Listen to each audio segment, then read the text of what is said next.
Hello, कैसे हैं आप लोग। ये है इकोनॉमिक्स क्लास 2। अभी इसमें हम लोग शुरुआत की है इकोनॉमिक्स से। पहले क्या हो गया है, पॉलिटी एंड ज्योग्राफी मैंने कंप्लीट किया है और कुछ साइंस का चैप्टर भी है, तो उसे आप जाके आराम से देख सकते हो। बहुत ही क्लियरली समझ में आ जाएगा ज्योग्राफी, अगर आप ज्योग्राफी को शुरू से पढ़ना चाहते हो। मैंने पूरा एनसीईआरटी का जो 10 पेज है उसे एक पेज में समझा दिया और उसमें एक भी चीज़ छूटा हुआ नहीं है, सारा कवर किया हुआ है। अगर आप वो सब पढ़ के जाते हो तो आपका एग्ज़ाम में बहुत ही बेनिफिशियल हो सकता है आपके एग्ज़ाम के लिए। तो पॉलिटी का भी ऐसा ही है। और अभी मैं इकोनॉमिक्स शुरू कर रही हूँ, ये मेरा इकोनॉमिक्स का दूसरा वीडियो है। आप पहला वाला देखो तो आपको समझ में आएगा। मुझे मतलब इकोनॉमिक्स में प्रॉब्लम होता था, तो इसलिए मैं सर्च की इसके बारे में कैसे समझ में आ जाए इकोनॉमिक्स। तो एक सिस्टमेटिक डाटा होता है, सिस्टमेटिक वे होता है जिससे हम कोई भी चीज़ समझ सकते हैं। तो मैं वैसे ही आप लोग के लिए भी लेके आई हूँ। अगर आप लोग को भी दिक्कत होता होगा इकोनॉमिक्स में, अगर आप ये वीडियो देख लेते हो, ये समझ लेते हो, तो आई होप कि आपको प्रॉब्लम ना हो। तो आइए शुरू करते हैं। तो इससे पहले वाला जो था वीडियो, उसमें हमने देखा था कि इंडिपेंडेंस से पहले बैंकिंग सिस्टम क्या था इंडिया के अंदर में। उससे भी पहले हमने देखा था कि कैसे बार्टर सिस्टम आया, कैसे करेंसी का रिवॉल्यूशन हुआ, ऐसे चलता रहा। तो अभी हम देखेंगे कि बैंकिंग सिस्टम जो है वो क्या है, क्यों बना वो, और वो काम कैसे करता है, हमने पिछले वीडियो में देखा। अब हम कर देखते हैं कि आफ्टर इंडिपेंडेंस क्या हुआ। बिफोर इंडिपेंडेंस हमने पढ़ा, अभी आफ्टर इंडिपेंडेंस देखते हैं। तो आप बैंकिंग आफ्टर इंडिपेंडेंस, तो इससे पहले हम देखते हैं कि जो वर्किंग फंक्शन होता है वो कैसे होता है। जैसे मान लेते हैं यहाँ कुछ लोग हैं, बड़े बड़े बिजनेसमैन, मान लो कुछ बिजनेसमैन हैं, वो लोग साथ मिलकर एक जैसे इन्वेस्ट करते हैं कहीं पे शेयर मार्केट या वगैरह, तो वो शेयर अपना शेयर डालेंगे इंडिया में, अपना कुछ शेयर रखेंगे और उसमें से कोई बोर्ड ऑफ डायरेक्टर को चुनेंगे। बोर्ड ऑफ डायरेक्टर में से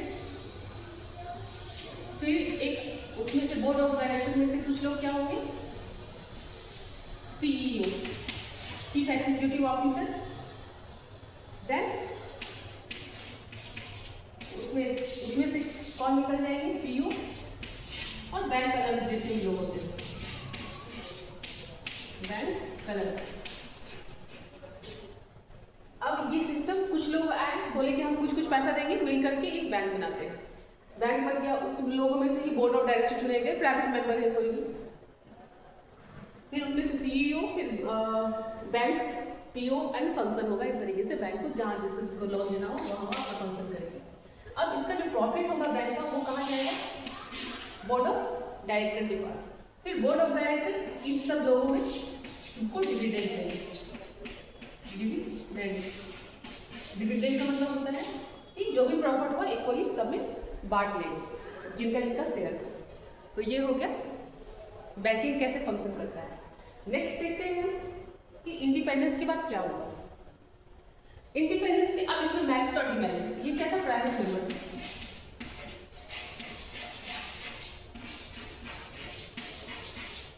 ये क्या है, प्राइवेट मेंबर।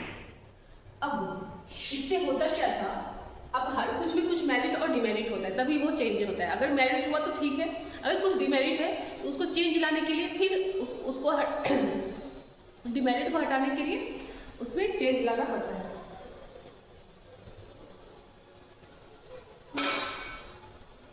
तो चेंज कैसे आएगा, ये क्या होता था, इसमें सारे प्राइवेट मेंबर हैं, जो लोग भी अमीर लोग होते थे वो थे इसमें। अमीर लोग भी बोर्ड ऑफ डायरेक्टर में बैठते थे और फिर सीईओ भी वही लोग बनते थे, और बैंक पीओ में जो उनका बेटा भतीजा जो भी होता होगा सब उसमें ही, एम्प्लॉयमेंट भी इसमें उन्हीं को मिलता था। जो प्रॉफिट होता था इसमें मिलता था। फिर उस पैसा से ये लोग बिजनेस भी, अपना लोन भी अपने ही लोग को देते थे। मान लो ये बिजनेसमैन सब मिलकर खड़ा हुआ है, इनके भाई, इनके भतीजे, इनका बेटा जो भी होगा बिजनेस कर रहा होगा, सब इन लोग को ही लोन दिया जाएगा। अब इसमें क्या हुआ, जो लोग अमीर थे वो अमीर बनते जा रहे थे, तो अब गवर्नमेंट को सोचना पड़ेगा सब लोगों के लिए क्या किया जाए। तो उसके लिए क्या होता था, तो उसके लिए क्या करना पड़ा, ये जो प्राइवेट इशू है इसका शेयर, जो शेयर प्राइवेट के पास था उसको गवर्नमेंट को दे दिया, इसका शेयर गवर्नमेंट को दे दिया गया। तो अब गवर्नमेंट तो सबके लिए सोचती है, वो ये नहीं देखती कौन अमीर है कौन, उनको तो सबके लिए करना है। उनको वोट सबके द्वारा मिला हुआ है। तो अब इसी को नेशनलाइजेशन ऑफ बैंक बोलते हैं, इसको बोलते हैं नेशनलाइजेशन ऑफ बैंक। तो यहाँ तो शुरू होता है नेशनलाइजेशन। तो ये समझ में आता है। अब देखते हैं नेशनलाइजेशन कहाँ, कैसे कैसे, कौन सा बैंक का पहले हुआ। जब बैंक का जो शेयर था वो अपने अंदर ले लेती है गवर्नमेंट, तो उसको बोलते हैं नेशनलाइजेशन ऑफ बैंक। जैसे एसबीआई का नेशनलाइजेशन कब हुआ? 1955। कभी कभी ऑर्डर, ये ईयर नहीं पूछा जाता है पर ऑर्डर पूछ लेता है कब क्या हुआ। इस एसबीआई के पैरेलल में ही इंश्योरेंस कंपनी जो होते थे उसका भी नेशनलाइजेशन हुआ सेम ईयर में, इंश्योरेंस कंपनी।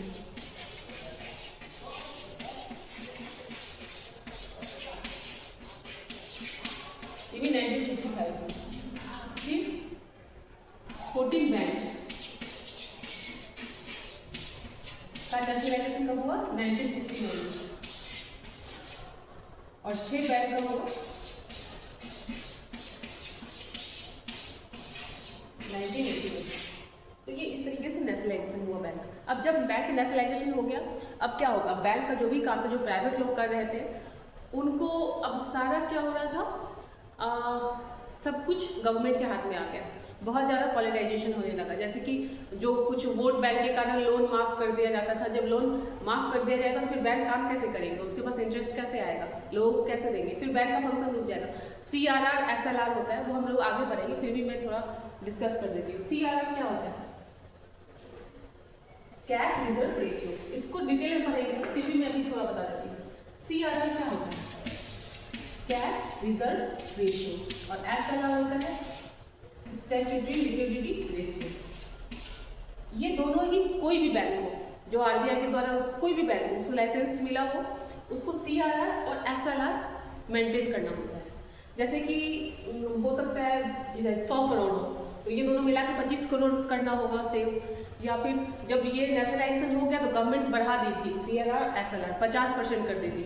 जब 50% उसको सेव करना पड़ेगा तो फिर वो बिजनेस कैसे करेंगे? फिर 50 करोड़ से करेंगे, फिर 50 करोड़ से करेंगे तो ज़्यादा इंटरेस्ट लगाएंगे, ज़्यादा इंटरेस्ट लगाएंगे तो बिजनेसमैन जो बिजनेस करना चाहते हैं, अगर उनको ज़्यादा इंटरेस्ट देना पड़ेगा, वो बिजनेस का अपना प्लान कैंसिल कर देंगे, वो कोई और काम ढूंढ लेंगे, क्योंकि इतना पैसा कौन लगाए बिजनेस में।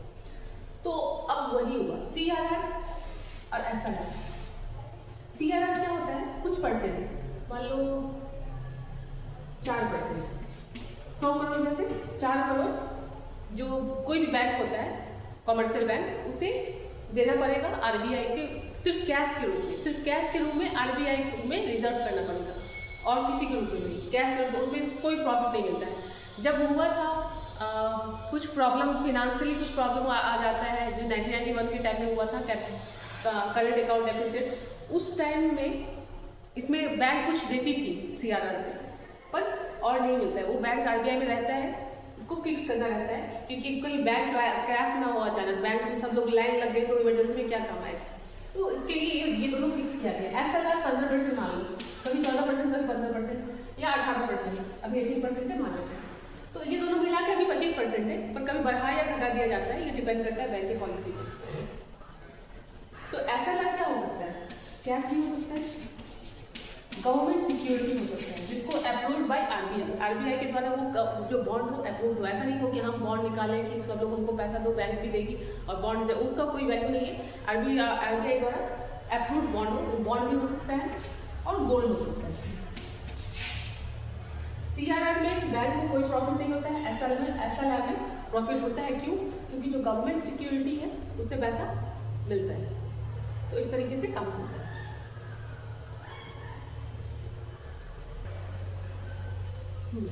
तो इस तरीके से CRR SLR समझ में आ गया। और तो ये पॉलिसी फिक्स किया जाता है, टाइम टू टाइम चेंज भी किया जाता है। अगर CRR को बढ़ा दिया जाए, अगर मान लीजिए 10%, 10 करोड़, 100 करोड़ में से 10 करोड़ RBI को फिक्स रखना है, तो वो 90 करोड़ घुमाएगी लोन में, उसको इंटरेस्ट कम रखेगी। अगर इसको हम इसको करके 20 करोड़ कर दे, 20 करोड़ रिजर्व रखना है, अब उसके पास 80 करोड़ ही बचा लोन में घुमाने के लिए, तो वो अपना कवर अप करने के लिए, अपना सारा फुलफिल करने के लिए, कवर अप करने के लिए वो इंटरेस्ट ज़्यादा लगाएगी बिजनेसमैन पे। अब ज़्यादा इंटरेस्ट लगेगा तो कोई लोन लेना नहीं चाहेगा, बिजनेस करना नहीं चाहेगा, कम इंटरेस्ट में पैसा मिलेगा तो सब लेना चाहेगा। तो ये होता है, अगर CRR बढ़ जाएगा, SLR बढ़ जाएगा, तो अब उसको, उसके पास कम पैसा बचा, उसी को लोन देना है, तो RBI ज़्यादा इंटरेस्ट लगाएगी और फिर जो बिजनेस है वो ठप होते जाएगा। अगर बिजनेस ठप हो गया तो रोजगार भी कम होगा, रोजगार कम होगा तो क्राइम बढ़ेगा। तो इस तरीके से जो हार्मोनी है एक तरीके का सिस्टम का, वो डिस्ट्रॉय होते जाएगा। इसीलिए इसको कंट्रोल करना, इसको मैनेज करना बहुत जरूरी होता है। अब हम नेक्स्ट देखते हैं, बता दें इंश्योरेंस कंपनी SRR से CLR, नेशनलाइजेशन ऑफ बैंक। तो ये हाँ, उसका मेरिट और डिमेरिट देखते हैं क्या होता है। जब नेशनलाइजेशन हुआ बैंक का, तो उसका हर चीज़ में कुछ ना कुछ मेरिट डिमेरिट होता है। हम इसी को पढ़ते हुए जाएंगे, इसी पर पूरा इकोनॉमिक्स बेस्ड है। अभी भी इकोनॉमिक्स हम जो पढ़ रहे हैं वो चेंज होते रहेगा, क्योंकि जो भी नया चेंज आता है उसमें कुछ मेरिट रह जाता है, डिमेरिट को लेकर फिर चेंज होता है, फिर कोई घपला कर लेता है, फिर उस पर चेंज होता है। तो हम इकोनॉमिक्स स्टैटिक नहीं है, वो चेंज होते रहता है जैसे जैसे जरूरत पड़ता है। तो वैसे ही अब ये नेशनलाइजेशन हो गया बैंक का, इसमें भी कुछ क्या हो गया, कुछ गड़बड़ हो गया। क्या गड़बड़ हुआ? तो यही चीज़ है कि जो गवर्नमेंट है वो अपने अंदर में रख ली आरबीआई को नहीं, बैंक को, वो सब कुछ फिक्स करने लगी, CRR SLR। अब बैंक क्या हुआ, वो अपना बिजनेस ठीक से कर नहीं पाए। जब कर नहीं पाए तो क्या हुआ, जो बिजनेस नहीं हो पाया, अब बिजनेस नहीं होगा तो एक्सपोर्ट कम होगा, इंपोर्ट ज़्यादा होगा। तो क्या हुआ फिर,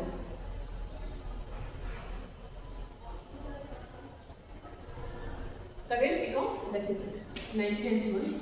रिजल्ट क्या हुआ,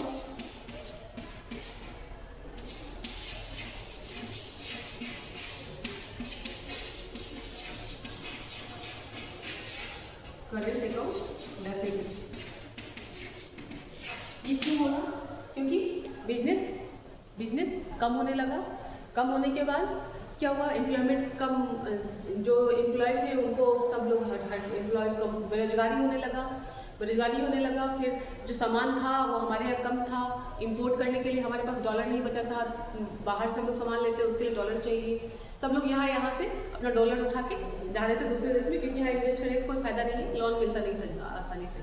तो अब क्या हुआ, करेंट अकाउंट का मतलब क्या होता है, एक्सपोर्ट माइनस इंपोर्ट।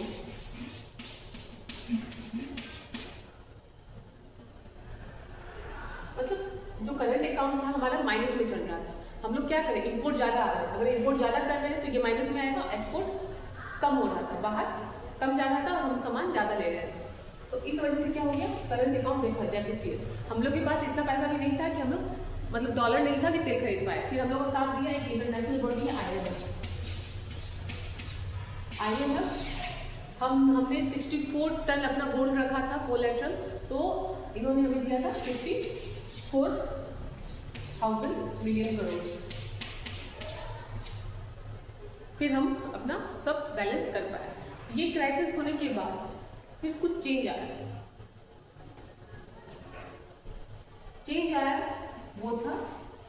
वो चेंज किसके द्वारा, एक कमेटी बनाया गया था उनके द्वारा, वो था नरसिम्हन कमेटी, 2 कमेटी। ये फिर से फ्यूचर में ये प्रॉब्लम ना हो उसके लिए अब 2 कमेटी, एक कमेटी पहले बैठा 1991 में, जिसका नाम था नरसिम्हन कमेटी 1।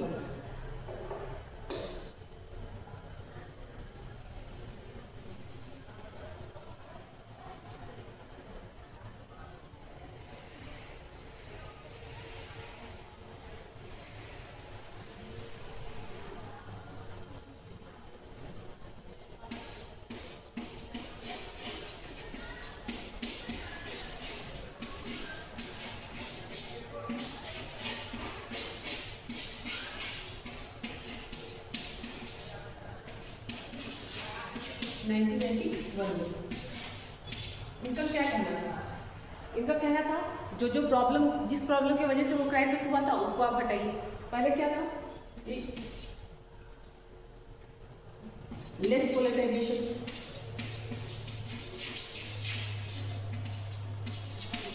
अब ज़्यादा इंटरफेयर नहीं करिए, CRR और SLR को रिड्यूस कीजिए, CRR और SLR को रिड्यूस कीजिए। तीसरा ये था कि, और क्या था इसमें, क्या प्रॉब्लम हुआ था,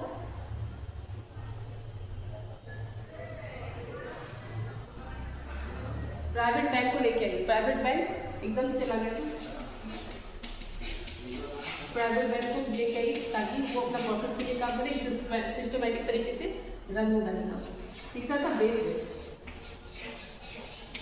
एक बेस रेट है।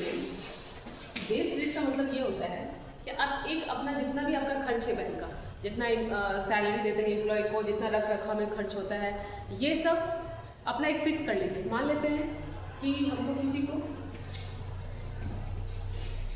100 करोड़ का लोन देना है, तो अब हम उससे इंटरेस्ट कैसे लेंगे? तो इंटरेस्ट मान लो एजुकेशन लोन है 100 करोड़ कोई ले रहा है, इतना कोई लेता नहीं है, एक हाइपोथेटिकल कंडीशन मानते हैं 100 करोड़।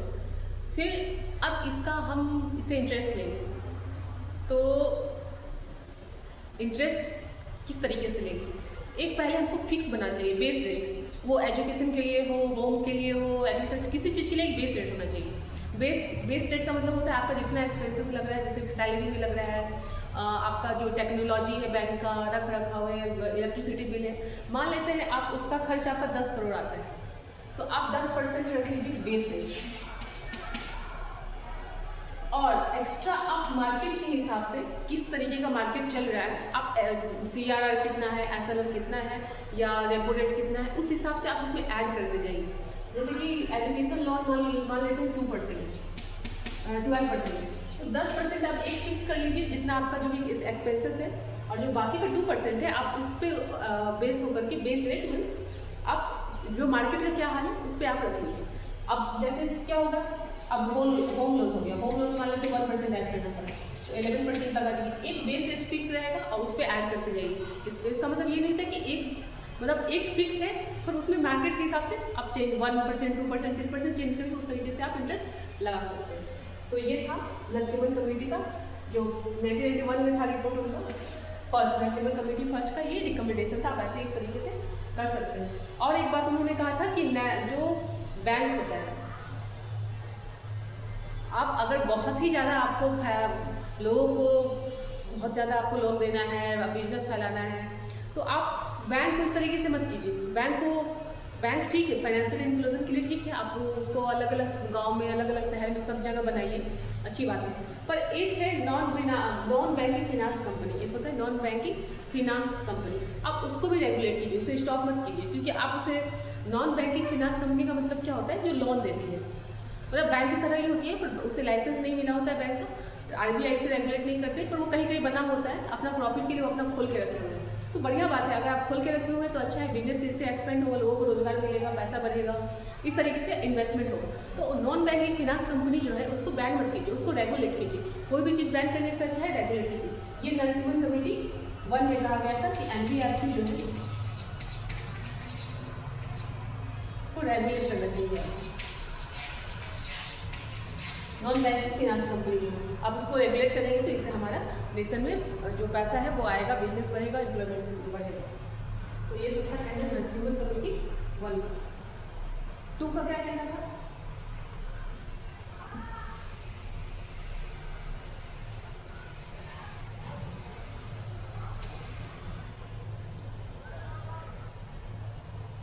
नरसिम्हन कमेटी 1998 में आया,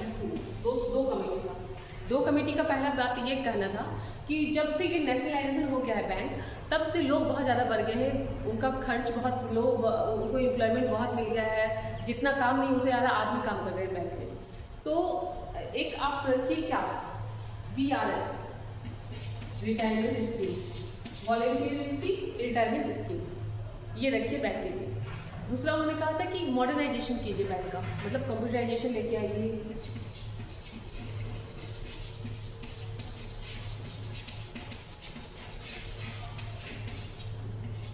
और सरफेसी एक्ट इनके तहत ही कहा गया है, सरफेसी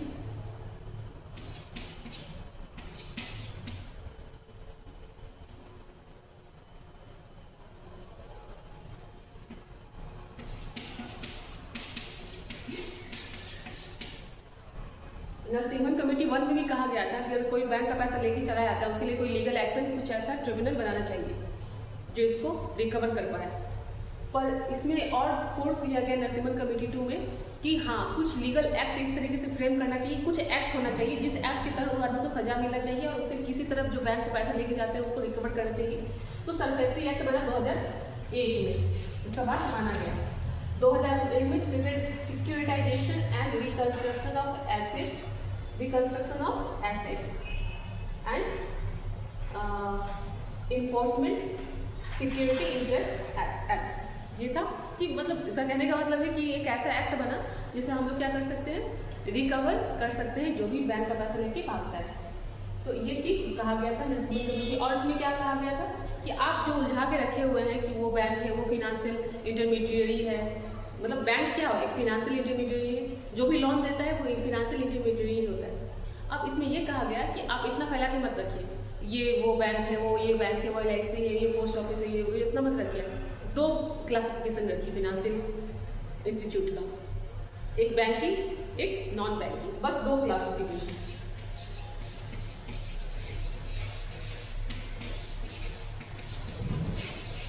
एक बैंकिंग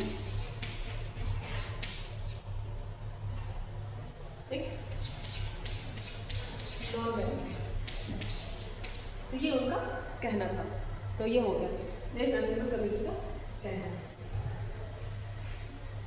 अब हम बहुत ही डिटेल में पढ़ते हैं कि बैंक का काम क्या होता है, इन्फ्लेशन को कैसे रेगुलेट किया जाता है बैंक के द्वारा। इस वाले वीडियो में पढ़िए या नेक्स्ट वाले में पढ़ेंगे? नेक्स्ट वाले वीडियो में पढ़ते हैं, सिर्फ उसमें वही पढ़ेंगे कि CRR क्या होता है, RR क्या होता है, ये अच्छा रहेगा। ठीक है, मिलते हैं नेक्स्ट वीडियो। Thank you.